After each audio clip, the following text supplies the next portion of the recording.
Luftschutzbunker in der Fuggerei. Am 25. Januar 1943 verfügt der Augsburger Polizeipräsident: Bitte ich mit der Bauausführung beschleunigt zu beginnen.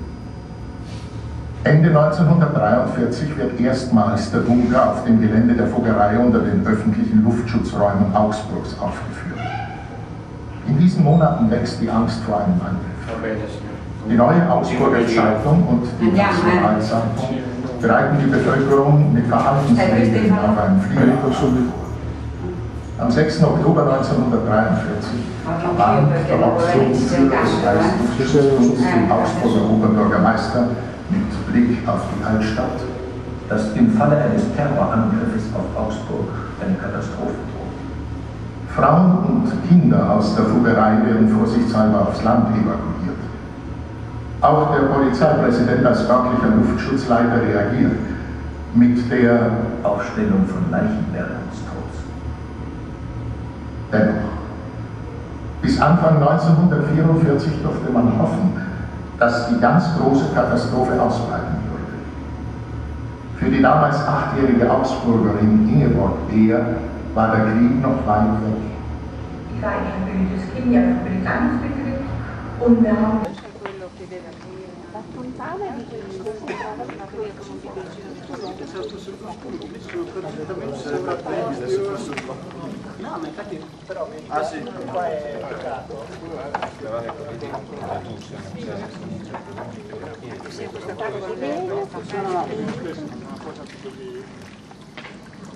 fa parlare la gente come noi.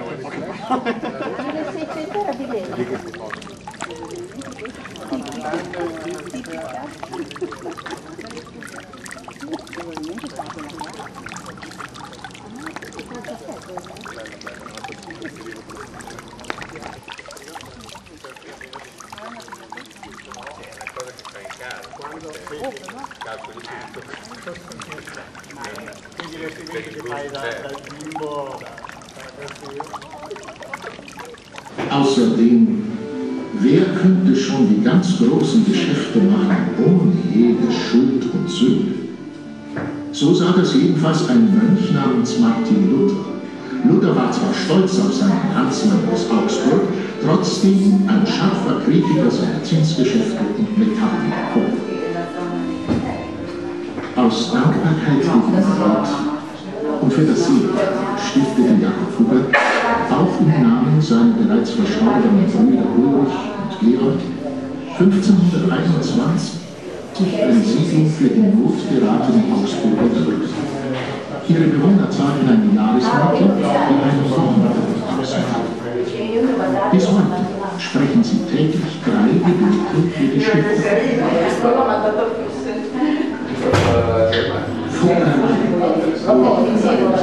Schon kurz bis zu seinem Tod am 30. Dezember 1500 erlebte Jakob Fugger die Fertigstellung seiner Sein Nachfolger Anton Fugger erweiterten die Fuggerei im Sinne des Stifters. Unter Anton Fugger sollte die Firma übrigens den höchsten Stand ihres Gesellschaftsverfahrens erreichen. 1581 stifteten Markus und Philipp Eduard Fugger die kleine Markuskirche in der Fuggerei.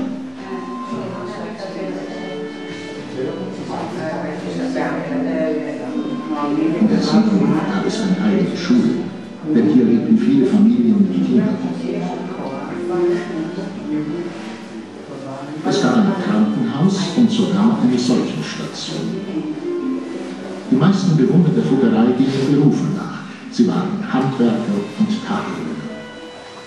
Auch der Maurermeister Franz Mozart, der Urgroßvater des Komponisten Wolfgang Amadeus Mozart, lebte hier.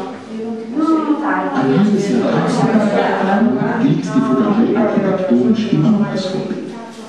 Zwar wurden alle Häuser aus Gründen der Wirtschaftlichkeit nach Normen errichtet, doch die Bewohner genießen viele durchdachte Details. Und jede Wohnung hat einen separaten Eingang. Die Fuggereibewohner bleiben dadurch fest im eigenen Haus. Und sichtbare Armut gibt es hier nicht. Die Hausnummern waren 1519 vermutlich die ersten Augsburgs. Das heutige Erscheinungsbild, die ockergelben Fassaden, weißen Fensterrahmen und grünen Fensterläden, stammt aus der Biedermeierzeit. Rund 60 Quadratmeter sind Fuggereiwohnungen groß. Die Jahresmiete ist immer noch so hoch wie vor knapp 500 Jahren. Ein rheinischer Gulden, nominell heute 0,88 Euro. Noch einmal 0,88 Euro pro Jahr geben die Bewohner für einen eigenen Fuggereiseelsorger. Die Nebenkosten für Wasser, Strom oder Müllentsorgung bezahlen sie selbst. Teil der Miete sind außerdem die 3 täglichen Gebete für die Stifterfamilie. Die Gott prüfen das natürlich nicht. Eines dieser Gebete ist das Ave Maria. Das zeigt, dass alle Fuggereibewohner katholisch sind. Nur ein einziges Haus der Fuggerei hat die beinahe 500 Jahre seit seiner Errichtung unbeschadet überstanden. Im Dreißigjährigen Krieg wurde die Sozialsiedlung nach 1632 von schwedischen Soldaten weitgehend zerstört. Neben den 52 Häusern Jakob Fuggers und seiner Erben sehen Besucher heute weitere Wohnhäuser von 1830 und noch Bauten aus dem Jahr 1938. Nach den Zerstörungen im Zweiten Weltkrieg beschloss das Familienseniorat noch 1944 den Wiederaufbau der zerbombten Fuggerei. Er wurde bis 1948 aus eigener Kraft bewältigt.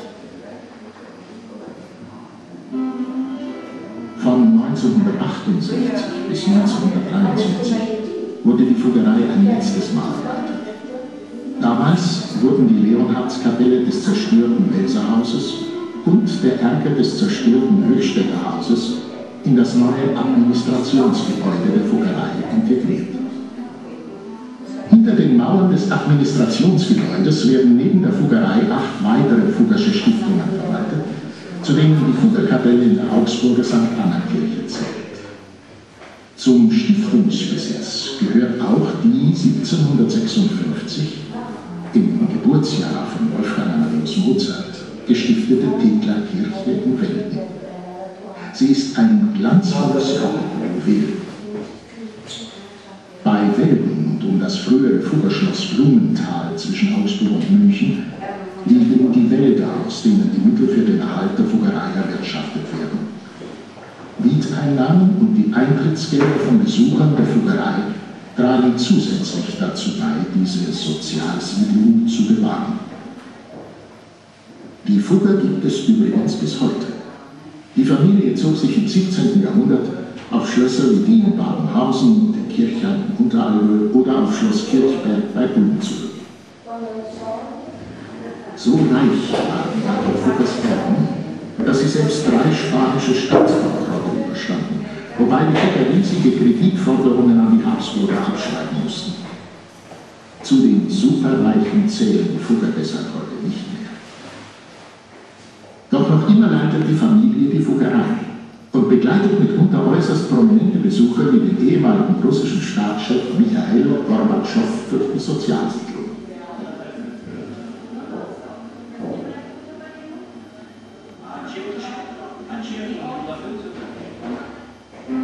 Jakob Fugger, Päpste, Kaiser und Könige finanziert und eines der packendsten Kapitel europäischer Wirtschaftsgeschichte geschrieben. Er sei, so seine Grabinschrift, auch nach dem Tode nicht zu den Sterblichen zu zählen. Was 1525 Mann kannte, nicht sein Können, seine Macht, sein Reichtum haben den Namen Jakob Fuggers unsterblich werden lassen. Unsterblich machte ihn sein einzigartiges Denkmal, die Augsburger Fuggerei, die heute älteste bestehende Sozialsiedlung der Welt. Sicherlich auch noch für weitere 500 Jahre, denn immerhin wurde diese Fuggerei